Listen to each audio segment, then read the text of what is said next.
Sa salita ng Panginoon. So, turuan na ng ating mga Bibles sa 1 John chapter 3.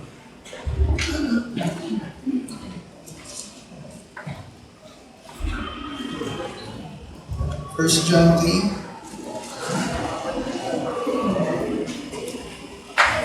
Say amen po pag nakailan ako. 1 John 3, magsimula po tayo magbasa sa verse 7 hanggang verse 17 po. Ako muna, verse 7. Little children, let no man deceive you. He that doeth righteousness is righteous, even as he is righteous.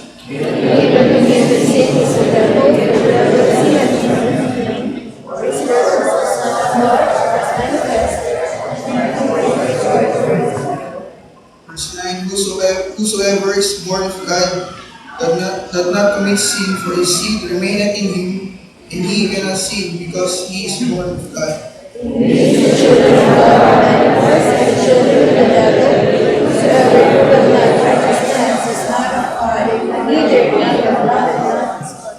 For this is the message that ye heard from the beginning, that we should love one another. Not as he who was but wicked conscience in his brother, and wherefore slew him.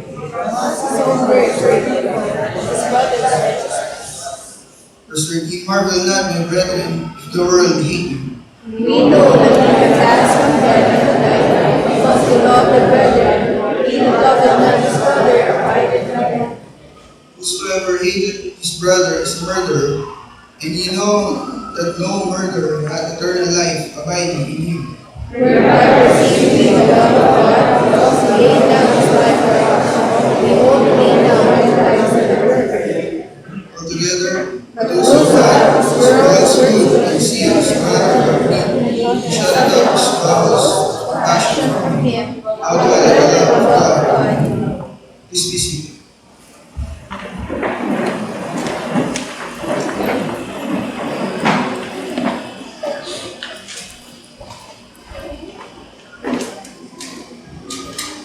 Magandang umaga po. At salamat sa Lord po sapagkat every Sunday meron tayong baptism. At meron din tayong baptism noong umaga. At natuwa ako na makita yung ating mga mahal na mula sa lumbang. Sila, maaga sila magsimula eh. Tayo nag-umpisa pa lang sila pagkatapos na. Salamat at nakatapos sila. At yan po yung ating mga magigiting na mga magagawa po ito. Now, buksan niyo po yung Bible sa Book of Luke chapter 5. Aklat po ng Lucas, Kapitulo 5. Luke chapter 5. Alright, at tayo rin po yung mga bisita po ngayong umaga, buhat sa pila ba? Buhat sa Hasaan. Ang Hasaan ay nasasakop na lugar ng Doon. Okay, Luke chapter 5. At kung kayo binari na, ay ating pong basahin from verse number 27 hanggang verse number 32. Luke chapter 5, verse number 27 to number 32. At magkaroon tayo pa ng sabayang pagbasa. Malakas. Amen? And 7, after these things, he went forth and saw a publican named Levi sitting at the seat of custom, and he said to him, follow me. And he left all, rose up, and followed him. And Levi made him a great feast in his own house. And there was a great company of publicans and of others that sat down with them. But the scribes and Pharisees murmured against his disciples, saying, why do ye eat and drink with publicans and sinners? And Jesus answering said unto them, they that are whole need not a physician, but they that are sick. I came not to call the righteous, but sinners to repentance. Ngayong umaga, paibig ko po na ating pag-uulang pansin itong lalaking ito na pinili ng Panginoong Kristo na makabilang sa kanyang mga disipulo. At ang tawag din nagngangalan Levi. Alright? Niligtas at pinili ng Lord na makabilang sa kanyang mga disipulo. Now, si Levi ay walang iba kundi si Mateo. Si Mateo. No? Alam mo, kapatid, kapag ang isang lalaki ay naging nakabilang sa sundalo, marine, no? Inaahitan siya ng buhok, binibigyan siya ng uniforme, at binibigyan siya ng, anong tawag doon? Dog tag. Di ba? Naroon yung kanyang pangalan, tsaka yung kanyang serial number. No? At, kaya pag nakita mo siya, alam mo agad, sundalo yan. Kasi may mapagkakakilanlan.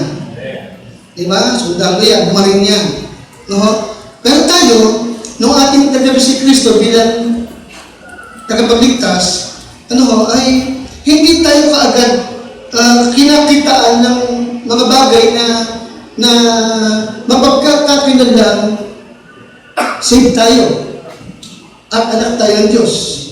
Diba alam niyo? Sapagkat yung pagbabago sa atin ay nag-umpisa sa loob.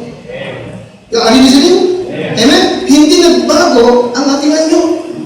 Sapagkat yung pagbabago ay nag-umpisa sa kalooban natin.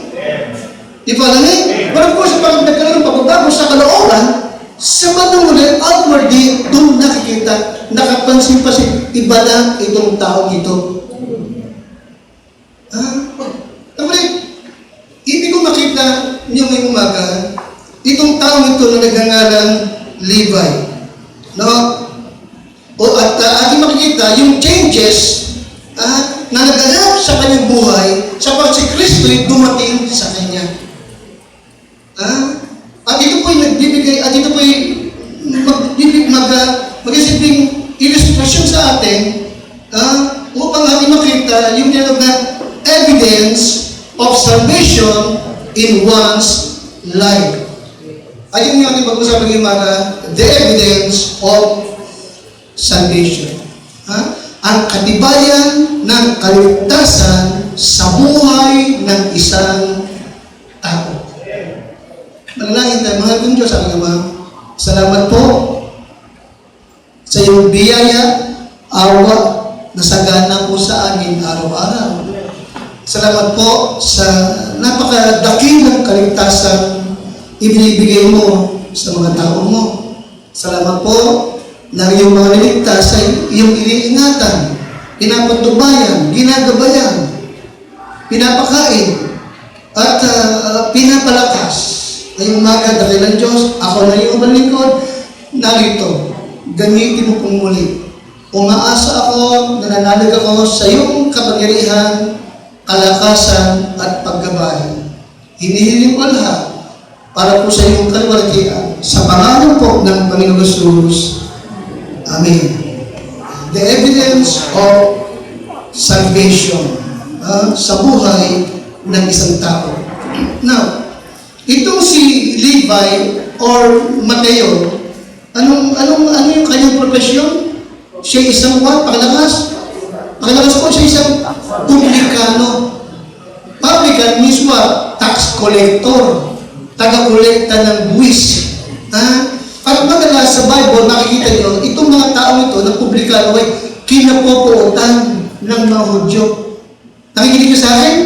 Nakikinig kayo? Sobrang galit ang mga Hudyo sa kanila. Sapagkat ang totoo nga, pag binasa ng Bible mo, hindi nila gusto makasalubong sila. Especially yung mga Pariseo. Kapag natanong niya na yung kanyang kasalubong ay publikano, tatabihan. Iiwas yan. Sabi nga ng Biblia, ayaw nilang kumain kasabay sila. Sapagkat ang tingnan ay napakasamang tao ng isang publikano. Okay, bakit? Okay, because publicans, bagamat Hudyo, they work for the hated Roman government. Nagtatrabaho sila sa gobyerno ng mga Romano na kinapopuotan nila. Okay? Sila po yung taga-kolekta ng buwis na binabayad ng kanilang kapwa Hudyo. Na hindi basta taga-kolekta, kurap sila. Sumisingin sila ng higit sa dapat singilin. Kaya mayayaman ito mga tao ito. Remember siya kayo, di ba? Okay? At isa pa, ito mga publikano, kumikita sila.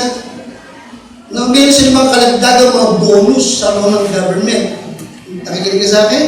Oh, okay. Bakit? No? Okay. Yes. Okay. Nakakatanim siya ng big bonuses to betray their countrymen. Yung mga nagbabalak ng mga rebellion sa ground ng gathering, isinusumbong nila. Kaya sa mga matatanda rito, ang katumbas ng publikaniswa ng panahon ng Hapon, makapili. Narinig niyo ba ako? Kaya galit ang Hudyo sa kanila. Okay? No? Okay. But in verse 27 to number 20, makikita niyo talaga yung biyaya ng Lord. Yung biyaya ng Diyos. Walang tao napakasama na hindi kayo iligtas ng Diyos. Makikinig ka sa akin? Walang tao napakasama na hindi maliligtas sa biyaya ng Panginoon. Amen?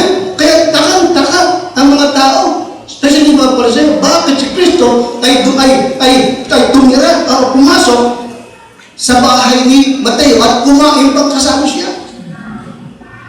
Sabi nila, kung talagang yan ang Mesaya, bakit nakikikain kasalo ng mga publikano? Ano sabi ng Panginoon? Hindi kailangan ng doktor ng walang sakit.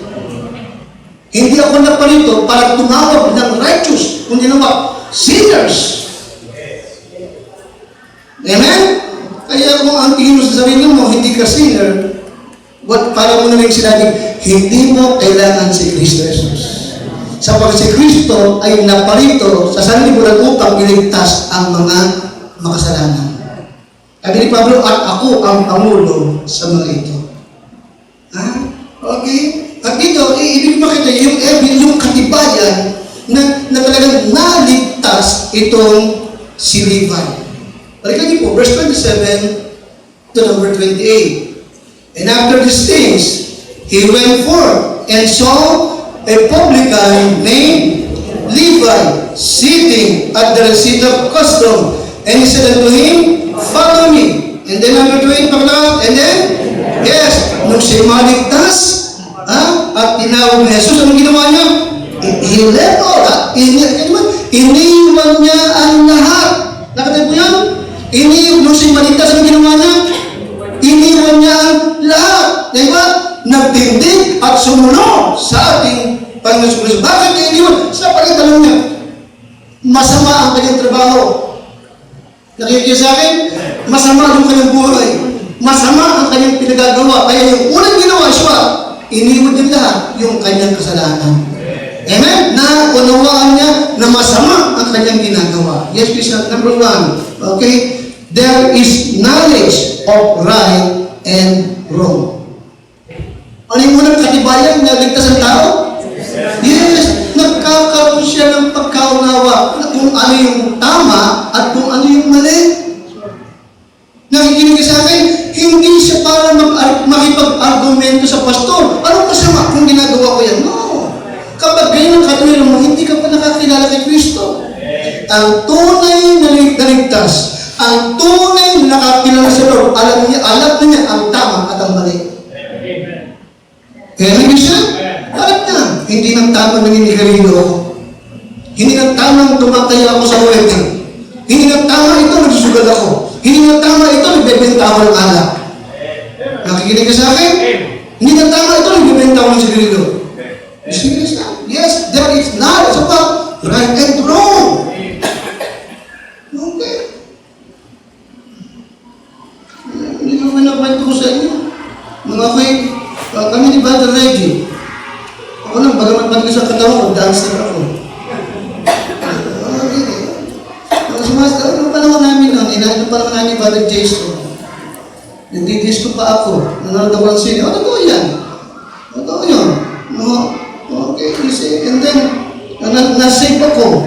Yung church na dinadalaw ko, hindi naman siya straight na magsabi, ito'y tama, ito'y mali. Pero, nagkaroon agad ako ng conviction na layuan lang yung dati yung ginagawa. Okay, ganun yun eh. Diba? Alam mo yung tama, alam mo yung mali.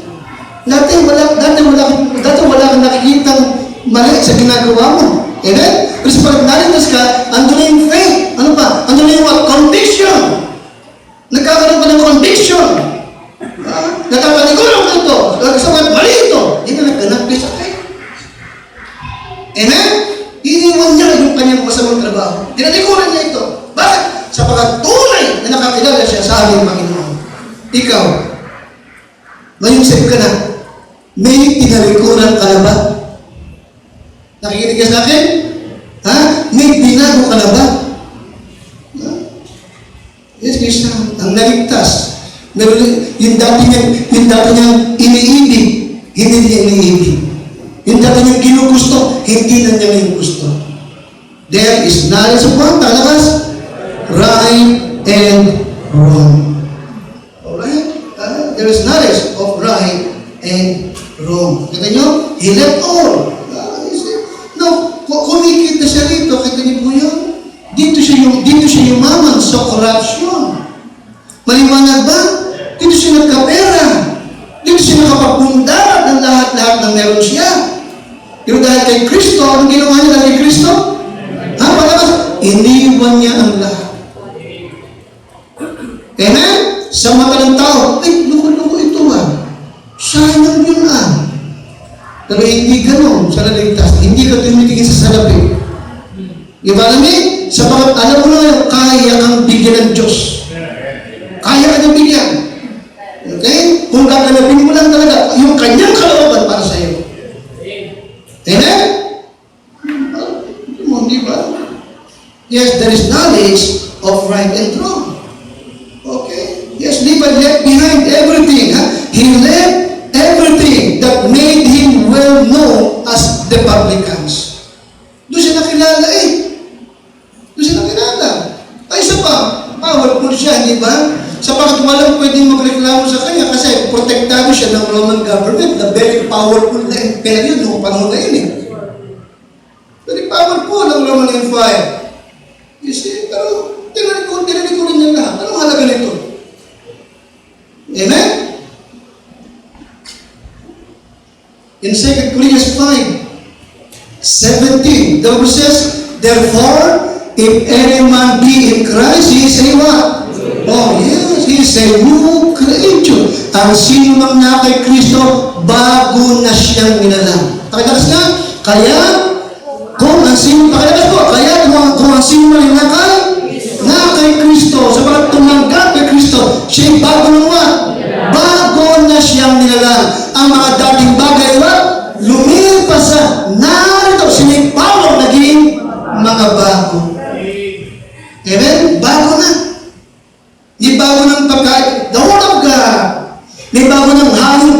Yes, di bago ng hangin sinisingot. Ano ba na? Prayer. May bago ng lugar na pinupunta every Sunday, the church. Amen? May bago ng companion, the Holy Spirit. Okay. There is knowledge of right and wrong. Ito ba nakikita sa iyo? Secondly, alam ko lang, isa may kasi mo, yung mga puswelo luma, matagal na. Pag nilagyan mo ng tubig na mainit, walang nagbago sa kanyang anyo, yung parang puswelo, di ba? Pero pag hindi mo umiinit na, pero ganun din ang isang Christian, ang isang tao. Kapag ang Diyos dumating sa kanyang buhay, wala ka agad makikita magbabago sa kanya. Pero meron kang init na madarama. Ano yung init ng pananampalataya at init ng conviction sa Word. Secondly, verse 28 ulit. Ano yung number 1? The invitation ng kaligtasan? Yes. Knowledge of right and wrong. Ito mo, tamang mag-church. Tamang mag-pray. Tamang magbasa ng Bible. Hindi mo dating ginagawa yun. Ngayon, ginagawa mo na. Amen? At alam mo, pag hindi ka nag-church, hindi ba? Nababaga pagka alam mo mali. Nakikinig ka sa akin? Alam mo mali. Amen? Secondly, in verse 28 pa rin, ano nyo? Okay, 28, number 28. And he left all, Rosa, hindi naman. Kita mo, agad siyang sumunod kay Jesus. Limanag ba? Kaya isip pa rin niya, iniwan niya kanyang mesa. Alam niyo kung ano nasa kanyang mesa? Iniwan niya? Pera. Pera na galing sa gawang masama. Maliwanag ba? Iniwan niya lahat. Okay? At nagtindig siya. Sapagat hindi ka talaga makakasunod kay Kristo kapag hindi ka tatayo. Diba namin? Hindi ka tatayo, hindi ka maninindigan. Alam mo may lalait sa'yo, magtatawa, pero kailangan mong tumayo para kay Kristo. Amen? Iniwan niya, tumayo siya, at siya sumunod sa ating Panginoon. Amen? Sumama na siya kay Kristo. Pangalawang ebidensya siya. Hunger for the presence of God. Ano yung pangalawang ebidensya ng kaligtasan? Okay, hunger. Pero isang pagnanasa, di ba, na makasama na ang ating Panginoon. You see?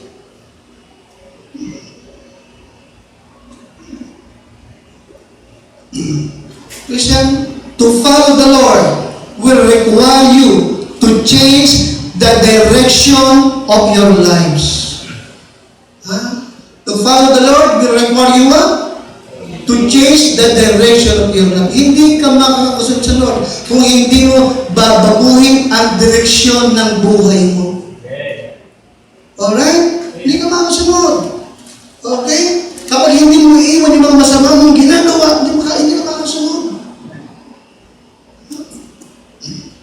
Sister, naalala ko na si Sister Laila, yung mga grupo nila, ang dami niyang naakay. Ano Laila? Ilan yung naakay niyo? Di ba? Saan ko yung grupo ninyo? Lagi sila naakay. Yung mga kasala. But sad to say, hindi nila maiwa. Badal June, no? Yung kanilang grupo. Hindi sila nakasunod. So, sabihin siguro, ang ilan, wala na. Ito po siguro kung nagawa lang nila talaga, iwan yung dating masama, baka buhay pa yung iba. Okay? There is hunger for the presence of God. Okay? Yes, many times, they fail. Kasi nung Kristiyano, hindi sila bumabaksa. Are you with me? Yeah, many times nag-fail. Pero merong pagnanais at pagsisikap, di ba, na makabangon at makapagpatuloy sa ating Diyos.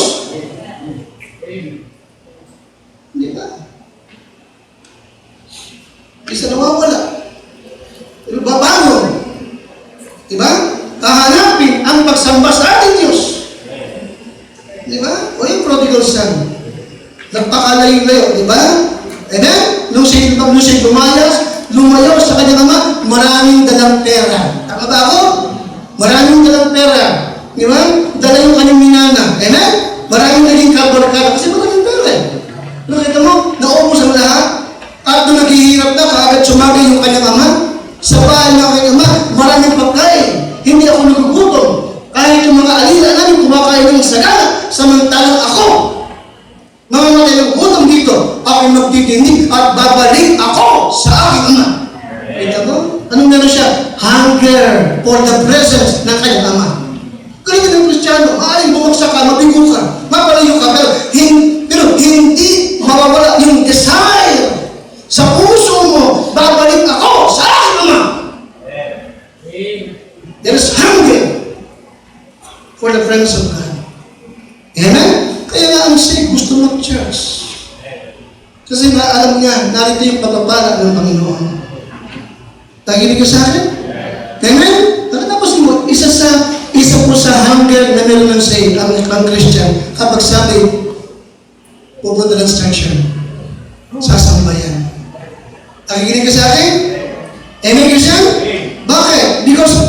Because going to church indicates that we are no longer pagan. Going to church indicates that we are no longer what? Pagan. Hindi na tayo pagano. Na sumasamba kung ano-ano. Ano yung pagan? Pagan means what? Worshippers of many gods. Diba namin? Yung dati natin reliyon, pagano yun na. Amen? Meron kang Diyos ng aso, si San Roque. Meron kang Diyos na hindi pupunte, si Santa Clara, pinong-pino, na gagawin. Tama, di ba? Meron kang yung Santa Marta, Diyos naman yun. Isda. Yung Santa Marta, Diyos ng isda. Nakikinig ka sa akin? Walang pinagkaiba sa mga Philistines. Ang Philistine, ang kanyang goddess was si Dagon. Tao may ulong aha. Tao na may ulo ng isda. Nakikinig ka sa akin? Oo. Ano yung suot ng mga bishop sa Vatican? Ha? Ulo ng isda.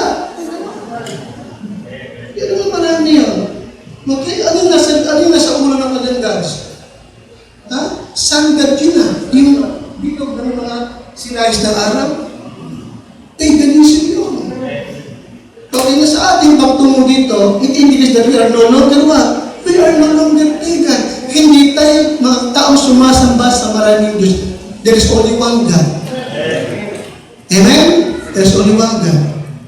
Okay? At yung Diyos niya, nakakilala natin sa pamagitan ng naging bugtong na anak na si Kristo. Si Kristo ang larawan ng Diyos na hindi nakikita. Amen? Christ is God manifested in the flesh. Alright? Kaya nga, yes, why we go to church? Bakit tayo to church? Ngayon tayo ay ligtas na. Because it indicates that we are no longer what? We are no longer pagan. It also indicates that we are serious about God. Ano yung pangalawa? We are serious about God. We mean business for God. Seryoso tayo sa Diyos ngayon. Amen siya? Amen? Yan po yun. Okay? Merong desire, may hunger sa ating puso, amen? Na makasamba sa Diyos. Maibigay natin yung hinahanap niya. Liwanag ba? Liwanag ba? Anong hinahanap niya? Anong hinahanap ng Diyos? Ha? Anong hinahanap niya? Ano yung hinahanap? Sabi ng John 4:23, dapat dumarating ang oras at ngayon na nga, nasasambahin ng mga tunay na mananamba ang Ama sa Espiritu at sa katotohanan sapagkat hinahanap ng Ama ang mga ganun sasamba sa Kanya. Ang Diyos ay Espiritu at ang mga sumasamba sa Kanya ay kinakailangan sumamba sa Espiritu at katotohanan. God is a Spirit. And they that worship Him must worship Him in spirit and in truth. Amen? Kinakailangan. Kaya ang talagang Christian, isang katibayan is what? Mayroong desire. Maliwanag ba? May hunger sa ating puso. Sasamba ako. Amen? May problema ako, pero sasamba ako. Hindi naman mawala yung problema ko pag hindi ako umalis ng bahay. Sasamba ako.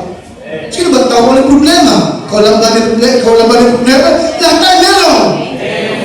Amen? May mga pangailangan sa buhay. Pero sasamba ka ba? Sino walang pangailangan? Lahat tayo meron. But we are no longer pagan. We are serious with God. Sasamba ako. Ano man magalang? Amen? Kanina ba akong hingi ng tulong? Sino mo nagbibigay sa akin? Ito yung Diyos. So meron ako, wala, sasambahin ko siya. Hindi naman ako sumasama sa bakit binibigyan niya ako eh. Hindi ako upahan. Di ba naman? Hindi ka na bata. Nung bata ka, ayaw mo magtrabaho. Ayaw mo maghugas ng plato pag walang lagay. Parang yung jukebox. Di ba? Follow me. Hindi ako sumasamba sa bakit binibless ako. Sumasamba ako kasi Kristiyano ako. Amen? At hindi na ako pagano. Ano yung pangalawa? Seryoso ako sa aking Diyos. Alright? Isa ka yung mga bagay. Okay? Because Sunday is the Lord's day. Ano yung pangatlo? Sunday is what? Oh, your Sunday is the Lord's day. Revelation 1:9-10. Ang linggo ay araw ng Panginoon. Amen? Kaya sabi mo, sumamba na kayo ng umaga, bakit babalik pa kayo sa gabi? Pareho din, ang umaga, pareho Sunday. Thursday yun eh. Amen? Bakit ko ihahapte? Alam na araw na ibigay sa akin, kakalahatiin ko pa yung linggo. Maliwanag ba? Maliwanag ba?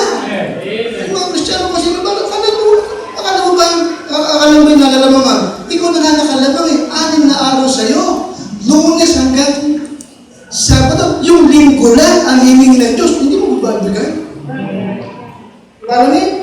Tapos magreklamo ka, wala kang blessing.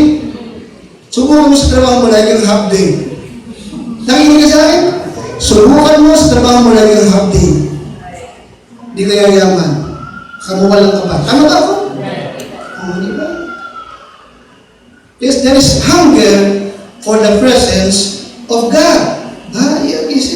Kailangan iwan niyo yung lahat. Iwan niyo yung lahat. Alright?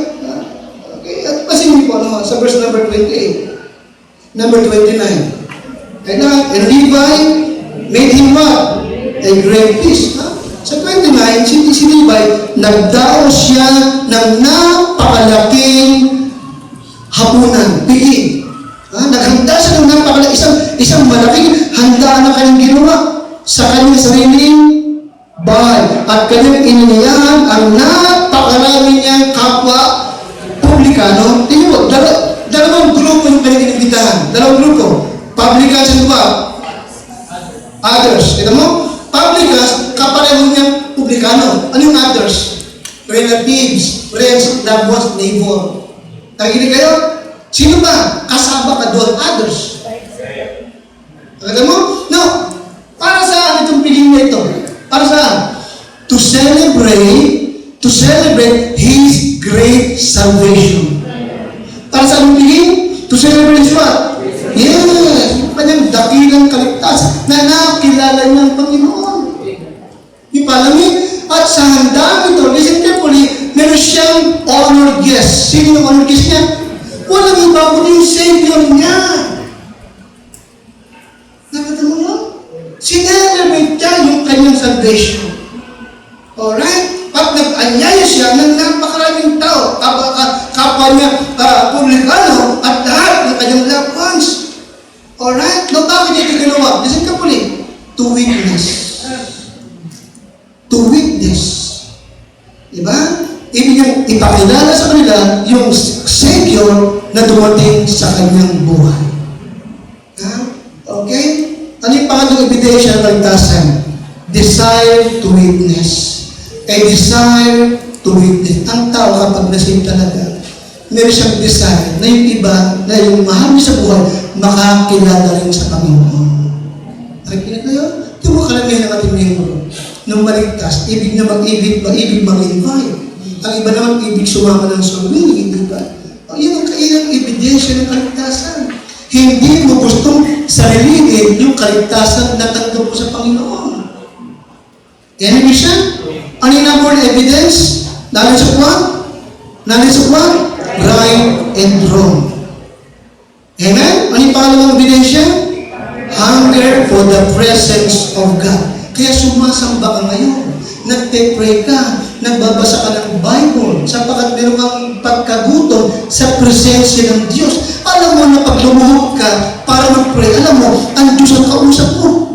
Nakikinig kayo? Alam mo, pag nagbasa ka ng Bible, kinakausap ka ng Diyos. Nakikinig kayo? Alam mo, pag nagpunta ka ng church, sumasamba ka sa Lord. Nakikinig kayo? Ibinibigay mo yung nararapat sa kanyang pagsamba. Nakikinig kayo? Ang tunay na Christian, alam niya, ang pagtungo ng simbahan ay hindi para sa kanya. Hindi para sa Panginoon. Di ba namin? Hindi mo hinahanap yung gusto mo. Kundi ibinibigay mo yung gusto niya. Amen?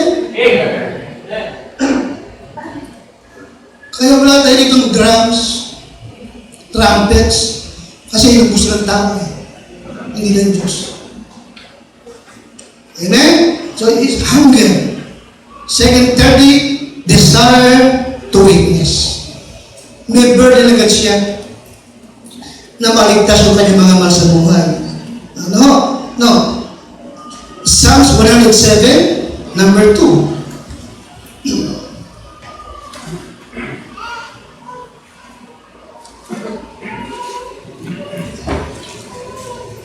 Psalms 107 and number 2. Yes, Levi wanted them to meet Christ.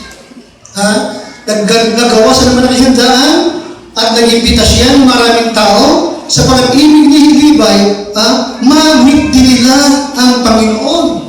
Okay? niya sa buhay. Pakibasa nga, let the redeemed of the Lord say so. Nakita mo, ang naligtas, nagsasalita na para sa Panginoon. Whom He hath redeemed from the hand of the enemy. Si Satan yun. Liwanag ba? Amen? Let the redeemed of the Lord say so. Ang mga tinubos ng Lord, magsalita. Amen? Magpatotoo, mag-witness, mag-preach, magturo ng gospel. Amen? Sino yung redeem? Sino redeem? Yung mga tinubos niya mula sa kamay ng kaaway. Sino yung kaaway? Satan. Okay? Yes, there is a desire to witness. Okay? When we get saved, we want others to know kung ano yung nangyari sa atin. Di ba? Amen? Bakit ka balikat ganyan? Bakit ba ayaw mo na nito, ayaw mo na nun? Sinasabi mo dahilan. Saved na kasi ako. Tinanggap ko na si Kristo. Amen? Ang ibig ko, maligtas ka rin. Matanggap mo rin siya. Let the redeemed of the Lord say so. Okay? Yung ating isang member, si Brother MJ, nasa Bulacan ngayon. Alam siya nung sabi, Pastor, ako bumuli, uuwi sa mga nanay ko sa Bulacan. Gusto ko rin po silang masuluginin. Sabi ko, sige, go ahead. Can you imagine that? Amen? O dati wala naman sa kanina, pero kita mo nagkaroon ng burden sa mga mahal sa buhay. Amen? O si Pati Sister Evelyn, taga-Alaminos. O, ito mo, nakakatating ka siya. Bakit? Meron siyang burden sa kanyang kapatid, sa kanyang nanay. Ang tunay kong naligtas, meron siyang desire to witness. Amen? At isa yun sa katibayan ng tunay na nakakilala sa Panginoon. Amen? And desire to what? Desire to witness. Kaya, yung mga nagsasabing tumanggap na sa Panginoon, ligtas na raw siya, pero walang burden, walang soul winning. Gusto kong sabihin na yung ganyang klaseng Kristiyano, baka hindi talaga naniniwala sa impyerno. Nakikinig ka sa akin? Amen? Kasi ang tunay na ligtas, alam niya kung saan siya naligtas. Amen? Alam niya, si Kristo ay tagapagligtas. Hindi sa sakit, hindi sa problema, hindi sa aksidente, kundi sa tiyak na kaparusahan sa walang hanggang apoy ng impyerno. Are you with me, kapatid? Amen? Amen? Kaya pagka nagsumili ko, tanong ko, saan ka naligtas? Gusto kong sabihin mo saan ka naligtas? Number 4. There is a desire to exalt the Lord, our Savior. Okay? In verse 29, nakita niyo po? And Levi made him a great feast at siya'y ipinaghanda ng malaking nilibay sa kanyang bahay. Karinig po yun? Nakita po yun? At lubhang maraming maninigil ng buwis at mga iba pa ang nakasalo nila sa dulang. Nakita po yan? Nang isang bagay po ang ibig ko na ayoko po lampasan. Saan niya ipinaghanda si Jesus? Pakita ka, saan niya ipinaghanda ang Panginoon? Saan niya ipinaghanda? Yes, sa bahay niya. Yes, sa bahay niya. No? Okay, kung dito si Christian, ano po, nagpapakita po ito ng isang tunay na evidence of salvation. Take a listen. Levi wanted Christ in his home. Dito ba? Levi wanted Christ in his home. Okay? Ito yung isang matibay na evidence of salvation. Ibig niya si Kristo, di ba, ay makaparaon din sa kanyang sariling bahay. Amen, Christian? Amen? Yun po yun. Sinasabi ko ito sapagkat maraming tao na dumagalo ng church. Yes, they want to come to church on Sunday. They sing praises for the Lord. but they refuse to allow Jesus to come into their homes. Hindi tama yun. Ano ibig sabihin? Pwede bang mangyari, Pastor, na nag-church but they refuse to allow Christ in his home? Matanong kita, ikaw ba'y nagpe-pray kasama lang yung pamilya? Oo, nagpe-pray ka dito, pero sa bahay mo nagpe-pray ka ba? Nakikinig ka sa akin? Ang mga anak mo pa, ang pamilya mo, nagpe-pray ba kayong sama-sama bago kakain? Nakikinig ka sa akin? Ano ba ito? Kayo mga mag-asawa, nakikita ng anak niyo nagkabasa ng Bible? Nakikinig ka sa akin? Hindi ibig sabihin nun. Yun po yun. Hindi po pwede na ihihiwalay mo yung pamilya mo sa pagsamba mo. Sapagkat talagang God ng suwa, okay, as for me and my house, we will serve the Lord. Sa kanang akin at sa akin sambayan, kami maglilingkod sa Panginoon. Amen? Yun ang God's plan. Acts 16:31, pakalakas, believe on the Lord Jesus Christ, and thou shalt be saved and thine house. Okay? A desire for the presence of God sa buhay mo at ng iyong pamilya. Okay? Ano pa? A desire to witness. Ito yung ebidensya, makita mo, na kay Mateo, na kay Levi. At ika-apat, panghuli, a desire to exalt the Lord Jesus. Meron siyang matinding pagnanasa na kanyang maitaas, mabigyang parangal, mapapulayan si Jesus sa kanyang buhay. Hindi yung kanyang sarili ang matas, kundi ang ating Panginoon. Amen? Hindi ako makikita, kundi ang aking Panginoon. Amen? Hindi ako mapapulihan. Ang makikita, kundi ang aking Panginoon. I-imagine, ipinaghanda niya ang Panginoon. Amen?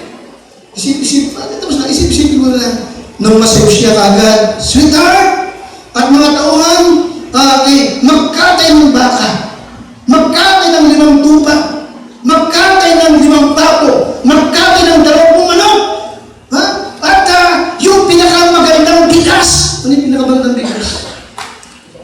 Just in rice. Sayang, 2 sako.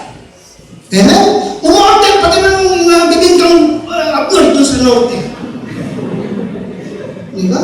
Ang special dun eh. 5 order. Yung pinakamasarap eh, diba? Bibingkang abnoy. Amen? Yun yung pulang alin. Itong na pula tsaka pengon. Amen? At umorder kayo ng mga 20 leche plan. Tagin niya sa akin. Kagagad, Sir, ano bang okasyon? Nakinig ba kayo? Sir, ano bang okasyon? Magse-celebrate tayo. Naman po, ako'y naligtas at ang Savior ko darating! Amen? Amen? Darating! Sino ba ang guest natin? Wala! Siya yung ating guest of honor! Kayo ba nga? Ano bang okasyon? Naligtas ako. Nakilala ko ang Panginoon. Amen ka siya? Amen? Sa akin, yun ang pinakamasayang sandali. Nasave ako noong 1984. Hindi ko kayang kalimutan. Nung gabi yun. There is a desire to exalt the Lord. Okay? Hindi ang ating sarili. Alright? Yes, Christ is the honored guest. Okay? He gave Christ an honored place sa kanyang pong buhay. Yun naman talaga, di ba? Sa isang tao, meron siyang paninasa na si Jesus ang laging maparangalan sa buhay niya. Amen? Sa kanyang testimony, sa kanyang buhay, ang Panginoon. Di ba namin? Yun ang talagang plano ng Diyos eh. Sa naligtas eh. Si Kristo itaas po eh. In Philippians chapter 2, that's verse number 9. Philippians chapter 2 and number 9.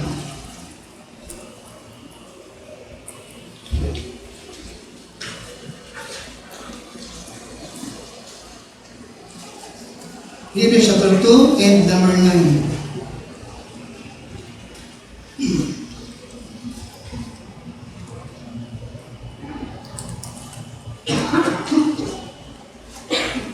Hanggang number 10, Philippians 2, 9 to 10. Okay, sige po. Ayan. Basahin natin po sa Tagalog. 9 to 10. Ready? Kaya siya naman ay pinakadakila ng Diyos. At siya binigyan ng pangalan lalo sa lahat ng pangalan. Di ba? A name above all name. Number 10. Ayan. Upang sa pangalan ni Jesus ay iluhod ang lahat ng mga tuhod ng nasa langit, nasa ibabaw ng lupa at ng nasa ilalim ng lupa. Verse number 11. Number 11. And that everyone, and that every tongue should confess that Jesus Christ is Lord to the glory of God the Father. Okay? Kaya nga, isang matibay na ebidensya ng kaligtasan ay ang pagnanais mo na lagi mo mabigyan ng parangal, maitaas ang pangalan ng Panginoong Heso Kristo. Amen, Christian? Amen? Amen? Siya ang tunay na kaligayahan. Tama ba ako? Amen? Makikita mo talaga. Minsan sa Kristiyano, sabi ko kanina, diba? Yes, minsan nag-fail ang Kristiyano. Naghahanap ka ng ibang ligaya, liban ng Lord. Pero makita mo talaga, alam ng Diyos. Ha? Okay? Na minsan kailangan tanggalin sa buhay mo yung akala mo na kapagpapaligaya sa iyo. Para makita mo talagang walang ibang makapagbibigay ng tunay na kaligayahan maliban sa ating Panginoon.